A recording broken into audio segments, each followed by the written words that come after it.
You are now watching, By the Minute, where we highlight unsolved, unidentified and missing cases across the nation. Viewer discretion is advised. Today we head to, the Lone Star State, Texas. Houston, Texas. January 12, 2018.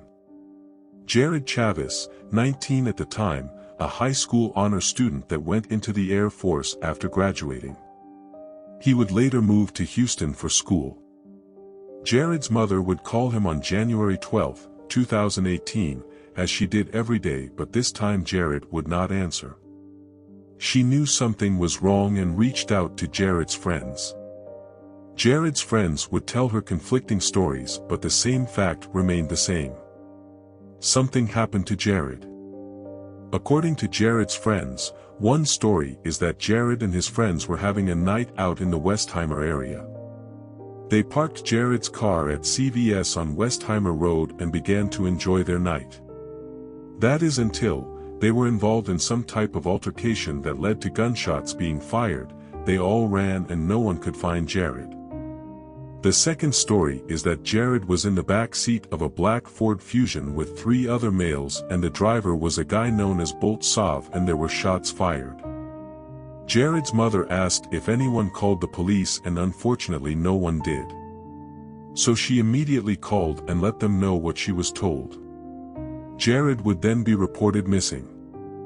Jared's father would ask one of his friends in Houston to check and see if Jared's car was in the area that his friends say it was parked. It was not. Jared's parents knew something was wrong and this was unlike him, but had hopes that he was missing and would be found soon. Police would give them insight on a clue that lead to a deeper mystery. Police would find Jared's car in the Piney Point Apartments, alone, with nothing left inside and his seat covers removed. Throughout further investigation, authorities would find that Jared's car had been used in a robbery. The question of where Jared was continued to be a mystery. At this time he would also learn about the fact that Jared's credit card had been used. Jared's father attempted to get the surveillance, but he would not get access to it.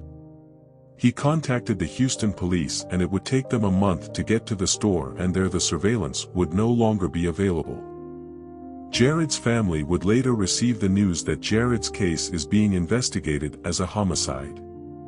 They hired multiple private investigators to assist in gaining tips and clarity on what happened, but none have been able to assist.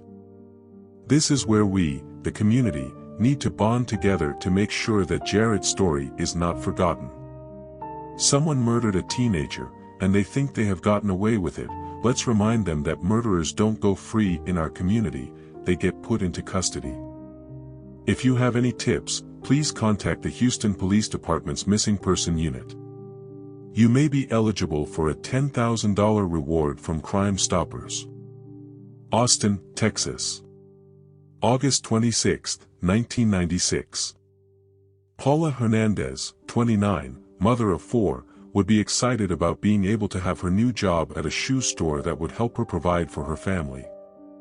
One evening, as she was headed home from work, her friend Randy Salazar would take her home. Randy would pull into the driveway where an unknown suspect would fire shots into his vehicle. Shots would strike Paula and she was rushed to the hospital where she would succumb to her injuries. Whoever committed this crime hunted Paula. They made sure she was struck and knew when she would be arriving home. Police were able to get a description of the suspect. The suspect is described as white or Hispanic, 5 feet 5 inches to 5 feet 8 inches with a slim but muscular build, short hair, wearing a white cap and white baggy t-shirt and a dark-colored bandana covering his lower face. The suspect's vehicle was a dark older model car, similar in size to an Oldsmobile or Buick Regal. It was seen sitting on or near Glen Ora Street before the murders and it was seen fleeing the scene headed towards Glen Allen Street. Throughout further investigation, police have determined Paula's homicide to have some ties to the Texas Syndicate prison gang. A federal investigation into the group in the early 2000s made witnesses afraid to come forward. A mother of 4 and her children have harbored this tragedy for decades. Police know that this case will require tips from the community and courageous people to stand up. If you have any tips about this case, please contact the Austin Police Homicide Tip Line. San Antonio, Texas. April 23, 2001. Shaoxiong and May He were the owners of the Asian Garden, their family-owned restaurant located at 8015 Bandera Road. A normal day of business would end in tragedy and a nightmare. It was around the time where the He's daughter was headed back from school and she was watching TV at her parents' restaurant, as they kept business afloat until closing. An unknown male would come in and approach May as she stood at the register waiting to take his order. The suspect had other plans. The unknown male would rob the restaurant and stabbed May. When May's husband saw what was going on, he came to help her and was stabbed as well. May would succumb to her injuries at the scene and Shaoxiong would succumb to his injuries at the hospital. While the He's daughter was not physically harmed in this incident, this nightmare lives with her forever as she was a witness to this horrific crime of the robbery and the murder of her parents. 22 years later, the suspect in this case has yet to be identified. Someone out there knows something. Any tip can help authorities solve this double homicide. Please submit tips to Crime Stoppers. Waco, Texas. October 29, 2013. Terry Byrom, 28, mother of 3, would lose her life, but how remains a puzzle of Waco. Around 3:30 a.m. police would receive a call for gunshots fired in the 500 block of Sedgwick. When police arrived, they would find Terry lying in the middle of the road by a truck. She had been shot and stabbed several times in the upper torso. But to find out how Terry allegedly got here, we have to turn the clock back a few hours. Around 12:15 a.m. police would get a call for a 19-year-old that was a victim of a home invasion and robbery. Police would arrive and the victim explained how he was tied up with tape, beaten with fists and pistol whipped. The intruders took property and stole his truck. The suspects were 3 men and a female. Terry was the alleged female involved in that robbery, and the other alleged participants stabbed her, shot her and left her for dead. The people who committed this murder are ruthless and don't mind harming people to wreak havoc in the community. Help us get these suspects off the streets and in custody. If you have any tips about this case, please contact the City of Waco Cold Case Unit. Dallas, Texas. September 7, 2016. Schools back in and a young boy headed to the bus stop would make a horrific discovery. Along the 3400 block of Kellogg Avenue, he would see a woman lying dead outside of her home. He ran to tell an adult who would notify police. Police would find the body of Maria Romero Villegas, 55, dead from stab wounds. Authorities would trace Maria's steps and find that the day before her murder she left her job at the Church of Christ around 10 p.m. Shortly after, she was seen on surveillance leaving an Exxon in her Dodge 1997 pickup truck. Maria made it to her home where someone viciously stabbed her outside.